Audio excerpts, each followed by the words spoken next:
Exit poll എന്ന് പറഞ്ഞാൽ 360 മുതൽ 400 വരെയാണ് പ്രവചിച്ചത്. ഇപ്പോൾ വീർക്കുകയാണ് മോദിയും BJP-യും സംഘപരിവാറുകാരും. കാരണം കൃത്യമായി തന്നെ അവർക്ക് നേരത്തെ തന്നെ നമുക്കറിയാം, ഈ തെരഞ്ഞെടുപ്പിന്റെ തുടക്കം മുതൽ ചരിത്രം പരിശോധിച്ചാൽ, BJP എടുത്ത പ്രചാരണ രീതികൾ പരിശോധിച്ചാൽ, മോദി എടുത്ത തന്ത്രങ്ങൾ പരിശോധിച്ച് കഴിഞ്ഞാൽ തന്നെ മനസ്സിലാകുന്നുണ്ട് വലിയ തിരിച്ചടി അവർക്ക് ഏൽക്കാൻ പോകുന്നുള്ളൂ. പക്ഷേ എനിക്ക് ഇതിൽ പ്രിയ മനസ്സിലാകുന്ന ഒരു കാര്യം, ഈ മോദി ഉയർത്തുന്ന രാഷ്ട്രീയത്തിന് വിരുദ്ധമായി ഇന്ത്യ സഖ്യത്തിന് ഇങ്ങനെ വിവിധ പാർട്ടികളുടെ കൂട്ടായ്മയ്ക്ക് ഒരു സാധ്യത ഉണ്ട് എന്നുള്ളത് തന്നെയാണ്. കാരണം ഇങ്ങനെ ഒരു സഖ്യം ഉണ്ടാക്കുമ്പോൾ ആദ്യം തന്നെ ജനങ്ങൾ നെറ്റ് ചൊളിച്ചത് ഇത്രയും പാർട്ടികൾ വെച്ചുള്ള ഒരു സഖ്യത്തിന് എന്താണ് സാധ്യത എന്നുള്ളതായിരുന്നു.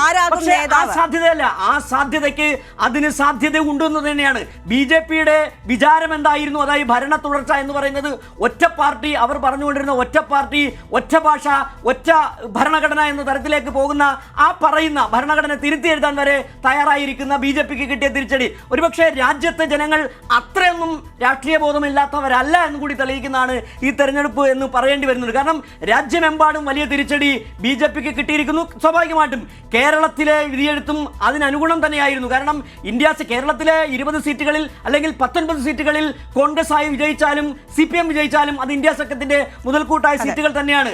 കൃത്യമായ ഒരു പൊളിറ്റിക്കൽ വോട്ടിംഗ് 2019 കേരളത്തിൽ നടന്നതുപോലെ തന്നെയാണ് 2024 ഒരു വോട്ടിംഗ് ഇവിടെ നടന്നിരിക്കുന്നത്. ന്യൂനപക്ഷങ്ങൾ കൃത്യമായിട്ട് കോൺഗ്രസിനെ തുണച്ചിട്ടുണ്ട്. അതോടൊപ്പം തന്നെ കോൺഗ്രസിന്റെ ചില വീഴ്ചകൾ കൊണ്ട് ചില വോട്ടുകൾ BJP-ക്ക് പോവുകയും ചെയ്തിട്ടുണ്ട്. ഇപ്പോൾ എനിക്ക് തോന്നുന്നു അഡ്വക്കേറ്റ് P. കൃഷ്ണദാസ് BJP നേതാവ് നമ്മോടൊപ്പം ചേരുന്നുണ്ട്. Advocate P. കൃഷ്ണദാസ്, താങ്കൾക്ക് ഒരുപക്ഷെ കേരളത്തിലെ റിസൾട്ടുമായി ബന്ധപ്പെട്ട് വലിയ തരത്തിൽ ചില വാദമുഖങ്ങൾ മുന്നോട്ട് വയ്ക്കാനുണ്ടാകും. പക്ഷേ താങ്കളുടെ പാർട്ടിക്ക്, താങ്കളുടെ പ്രധാനമന്ത്രിക്ക് ഏറ്റ തിരിച്ചടി ഒരു വല്ലാത്ത തിരിച്ചടിയാണെന്ന് തന്നെ പറയേണ്ടി വരുന്നുണ്ട്. താങ്കളുടെ പാർട്ടിയുടെ ആദ്യത്തെ പറച്ചിൽ എന്തായിരുന്നു? 400 സീറ്റുമായി ഇതാ വരാൻ പോവുകയാണ്, 350 മുതൽ 400 സീറ്റുകളുമായി വരുമെന്ന് പറഞ്ഞ BJP-ക്ക് അടിപതറിയിരിക്കുകയാണ്. കൃത്യമായി ഇന്ത്യ സഖ്യത്തിന് ഒരു വെല്ലുവിളി ഉയർത്താൻ താങ്കളുടെ പാർട്ടിക്ക് വെല്ലുവിളി ഉയർത്താൻ കഴിഞ്ഞിരിക്കുന്നു. ശ്രീ കൃഷ്ണദാസ്. സജു, ഈ പറയുന്ന വാർത്തകളും അതുപോലെ തന്നെ അതിന്റെ വിശകലനങ്ങളുമെല്ലാം സ്വാഭാവികമായും ഇപ്പോൾ വന്നുകൊണ്ടിരിക്കുന്ന ഒരു ട്രെൻഡിന്റെ അടിസ്ഥാനത്തിലോ അതല്ലെങ്കിൽ വന്നുകൊണ്ടിരിക്കുന്ന പല റൗണ്ടുകളും എണ്ണിക്കഴിഞ്ഞിട്ടുള്ള ചിത്രങ്ങളുടെ എല്ലാം അടിസ്ഥാനത്തിലാണ്. പക്ഷെ സജു, ഇതിൽ ഞാൻ മനസ്സിലാക്കുന്നത് ഈ 225 എന്ന് പറയുന്ന ഫിഗർ കാണിക്കുകയും 300 എന്ന് പറയുന്ന ഫിഗർ കാണിക്കുകയൊക്കെ ചെയ്യുന്നത് ഏതാണ്ട് 4 മുതൽ 5 വരെയോ 5 മുതൽ 6 വരെയോ ഒക്കെ ഉള്ള പല റൗണ്ടുകളും 50% താഴെ വോട്ടുകൾ എണ്ണിക്കഴിഞ്ഞിട്ടുള്ള മണ്ഡലങ്ങളുടെ എല്ലാം അടിസ്ഥാനത്തിലാണ്. ആ ട്രെൻഡുകൾ സ്വാഭാവികമായും പലപ്പോഴും മാറിമറിയുകയോ ഇപ്പോൾ തിരുവനന്തപുരത്തൊക്കെ സംഭവിക്കുന്നത് പോലെ, ആറ്റിങ്ങലിൽ സംഭവിക്കുന്നത് പോലെ പല മണ്ഡലങ്ങളിലും മാറിമറിഞ്ഞുകൊണ്ടിരിക്കുന്നതോ അതല്ലെങ്കിൽ നേരിയ വ്യത്യാസത്തിൽ നിലനിൽക്കുന്നതായിട്ടുള്ള സീറ്റുകളാണ്. BJP-യെ സംബന്ധിച്ച് ഞങ്ങൾ മുന്നോട്ട് വെച്ചിട്ടുള്ള ഞങ്ങളുടെ ആത്മവിശ്വാസം, അത് ഇതിന്റെ അവസാന റൗണ്ടിലേക്ക് എത്തുമ്പോൾ അതിൽ വലിയ വ്യത്യാസമൊന്നും ഉണ്ടാവും എന്ന് ഞങ്ങൾ പ്രതീക്ഷിക്കുന്നില്ല.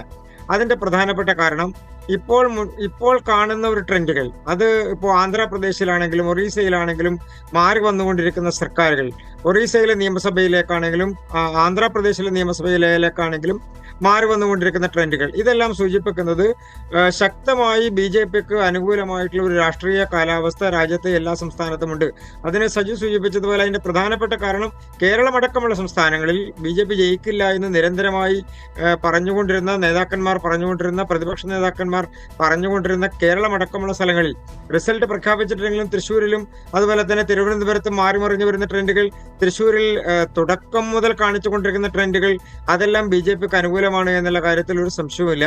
പിന്നെ ഒന്ന്, ദേശീയ തലത്തിൽ നടക്കുന്ന മാറ്റത്തെ സംബന്ധിച്ച് സാധാരണ നിലക്ക് തെരഞ്ഞെടുപ്പ് നടക്കുമ്പോൾ തോൽവി ഉണ്ടാകാം, ജയമുണ്ടാവാം, അതൊക്കെ രണ്ടാമത്തെ കാര്യം. പക്ഷെ ഇപ്പോൾ നമ്മൾ കാണുന്ന അനുസരിച്ചാണെങ്കിൽ BJP-ക്ക് സർക്കാർ ഉണ്ടാക്കുന്നതിൽ ഒരു ആശങ്കയും അതിനെ സംബന്ധിച്ച് ഇല്ല. പിന്നെ അതിന്റെ ഒരു അവസാന റൗണ്ടിലേക്ക് എണ്ണിക്കഴിയുമ്പോൾ സിജു നമുക്ക് വിലയിരുത്താം. സ്വാഭാവികമായും BJP പ്രതീക്ഷിക്കുന്നിടത്തേക്ക് എത്ര വ്യത്യാസമുണ്ടാകും എന്നുള്ളതിനേക്കാൾ അപ്പുറത്ത് BJP പ്രതീക്ഷിക്കുന്ന ഒരു സിമ്പിൾ മെജോറിറ്റി എന്ന് പറയുന്ന സിസ്റ്റത്തിലേക്ക്, അതല്ലെങ്കിൽ BJP-ക്ക് 400 എന്ന് പറഞ്ഞതിൽ ഏറ്റവും ചുരുങ്ങിയത് 350 കടന്ന് ചാനലുകളിൽ വന്നിട്ടുള്ള എല്ലാ സർവേകളും. നിങ്ങളുടെ പാർട്ടി പറഞ്ഞുകൊണ്ടിരുന്ന, നിങ്ങൾ അയോധ്യ വലിയ വിഷയമാക്കി ഉയർത്തി, അയോധ്യ ഉൾപ്പെടുന്ന ഫൈസാബാദിലെ അവസ്ഥ നോക്കൂ, നിങ്ങളുടെ അമേഠിയിലെ സ്മൃതി ഇറാനിയുടെ അവസ്ഥ നോക്കൂ. നിങ്ങളുടെ പ്രധാനമന്ത്രി, നിങ്ങളുടെ ഏറ്റവും വലിയ സ്റ്റാർ ക്യാമ്പയിനർ, നിങ്ങളുടെ ഏറ്റവും വലിയ മുഖം, ഈ തെരഞ്ഞെടുപ്പിൽ നിങ്ങൾ ആരെയാണ് മുന്നിൽ നിർത്തിയത്?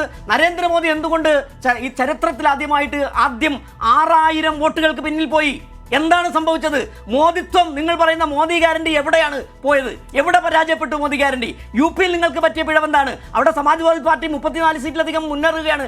നിങ്ങൾ കഴിഞ്ഞ തവണത്തെ 62 നിന്ന് 72 എത്തുമെന്ന് വീമ്പിളക്കിയവർ യു പിയിലെ അവസ്ഥ എന്താണ്? നിങ്ങളുടെ സ്ട്രോങ് ഹോൾഡായ നിങ്ങളുടെ ഹൃദയഭൂമിയിലൊക്കെ വലിയ തിരിച്ചടിയേറ്റിരിക്കുന്നു. അപ്പോഴും നിങ്ങൾ വീമ്പിളക്കുകയാണ് ഇനിയും കേവല ഭൂരിപക്ഷത്തിലേക്ക് വരുമെന്ന്.